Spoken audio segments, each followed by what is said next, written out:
Saudara-saudari, marilah kita mendengarkan renungan dengan judul Yesus Anak Daud, Putra Yusuf, Suami Maria, yang berdasarkan pada Injil Matius bab 1 ayat 1 dan 16. Inilah silsilah Yesus Kristus anak Daud, anak Abraham. Yakub memperanakan Yusuf, suami Maria, yang melahirkan Yesus yang disebut Kristus. Dalam nama Bapa dan Putra dan Roh Kudus. Amin. Saudara-saudari terkasih dalam nama Tuhan Yesus Kristus, saya mau mengawali renungan hari ini dengan sebuah cerita kecil yang sempat aku rekam beberapa waktu yang lalu. Hari itu adalah hari pentahbisan seorang imam di desa Uluwaga, Kabupaten Ngada di NTT. Seorang imam baru ditahbiskan. Orang banyak berbondong-bondong menghadiri misa pentahbisannya. Saya salah seorang yang ada di situ. Seorang ibu muda yang berdiri di sebelahku bertanya dalam bahasa daerah Bajawa. Katanya, "Pater baru itu anaknya siapa?" Saya menjawab singkat, "Saya juga tidak tahu karena saya datang dari Ende, Bu." Pertanyaan ini rupanya menjadi penting untuk seseorang untuk mengetahui asal-usul imam baru itu. Hari ini penginjil Matius memulai pewartaannya dengan menampilkan silsilah Tuhan Yesus Kristus. Matius merasa perlu menjelaskan kepada para pendengarnya yang ex-pemeluk agama Yahudi bahwa Yesus itu adalah sosok yang memiliki kaitan erat dengan sejarah keselamatan bangsa mereka. Kalau kita membaca secara utuh Matius bab 1 ayat 1 sampai 17, kita akan mendapat informasi tentang bobot, bibit, bebet Yesus. Bahwa Yesus itu keturunan Daud dan bahwa Yesus suami Maria adalah keturunannya. Saudara-saudari terkasih, sekalipun Yesus itu bukan putra biologis dari Yusuf, karena Maria telah mengandung Yesus dari Roh Kudus.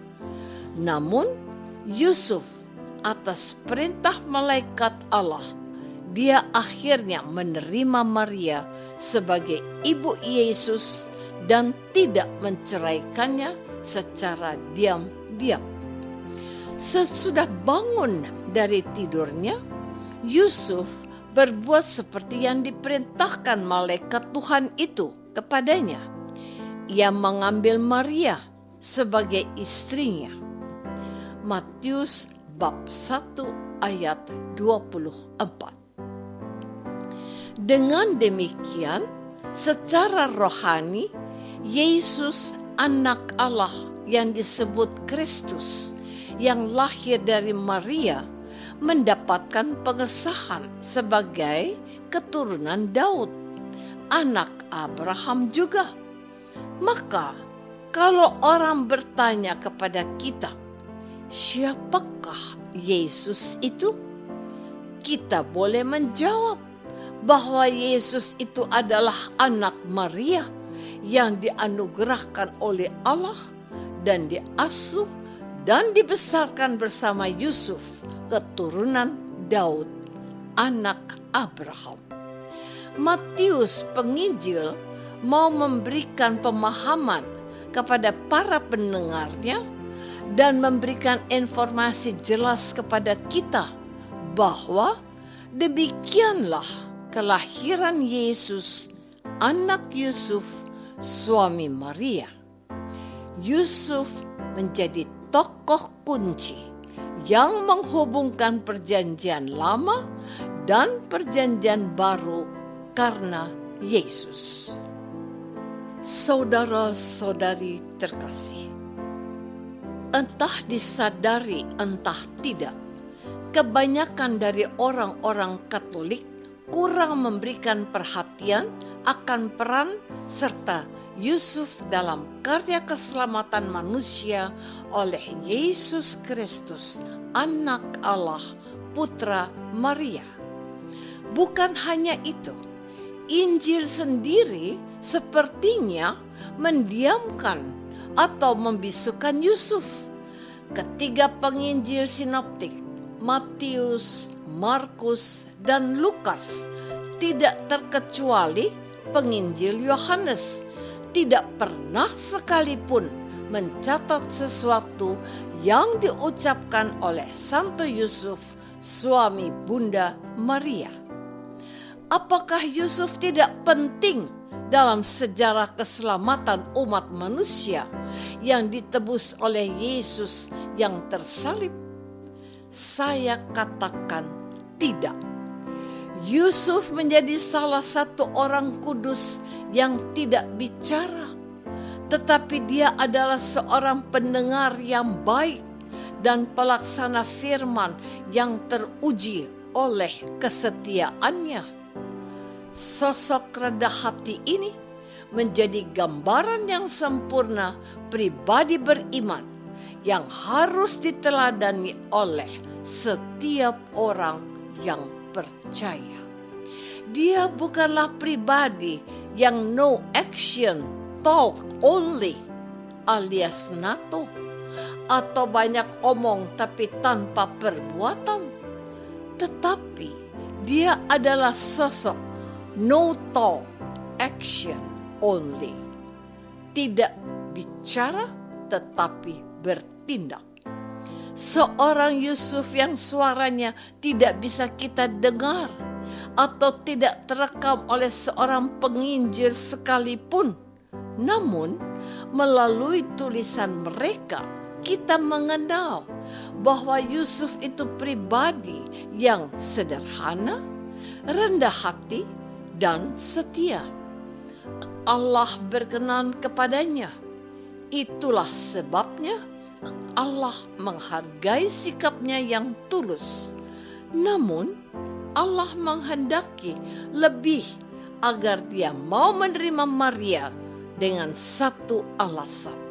Sebab anak yang di dalam kandungan Maria adalah dari Roh Kudus. Yusuf percaya dan dia melaksanakan apa yang menjadi kehendak Allah. Menurut pendapatku, tindakan Yusuf ini sejajar dengan iman Maria yang berkata, "Aku ini hamba Tuhan, terjadilah kehendak-Mu menurut perkataanmu." Saudara-saudari terkasih, kalau boleh menyarankan kepadamu mulai hari ini, berikanlah penghormatan khusus kepada Yusuf, suami Maria. Dia adalah sosok teladan bagi para suami yang baik, sederhana, tulus, dan setia. Dia tidak suka mencari-cari kesalahan istrinya atau orang lain, tetapi berusaha memahami, mengerti, dan mengampuni. Bukan hanya kepada para suami saja, tetapi juga kepada para ibu dan semua pemuda-pemudi. Marilah kita melihat keluhuran hati seorang Yusuf. Marilah kita melihat ketegasan dan komitmen seorang Yusuf yang siap melaksanakan perintah Tuhan. Ia bukan hanya menerima Maria dan Yesus sebagai anggota keluarganya, tetapi menjaga, melindungi, dan memelihara mereka. Yusuflah yang menemani Maria mencari penginapan dan akhirnya mendapatkan kandang hewan untuk kelahiran putranya. Ia juga yang melarikan mereka ke Mesir dan membawanya pulang ke Nazaret. Semoga Yusuf mulai menarik perhatian kita dan menginspirasi kita menjadi orang Kristen yang benar. Apakah aku tidak banyak mengeluh, melainkan setia melaksanakan kehendak Tuhan? Marilah kita berdoa. Bapa yang Maha Baik, bantulah kami menjadi pelaksana sabda-Mu dan tidak mengeluh saja.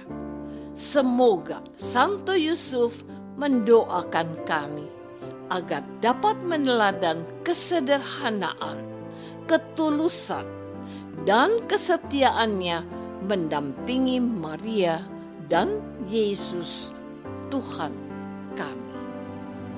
Amin. Semoga kita semua selalu dinaungi dan dibimbing oleh berkat Allah yang Maha Kuasa. Dalam nama Bapa dan Putra dan Roh Kudus. Amin.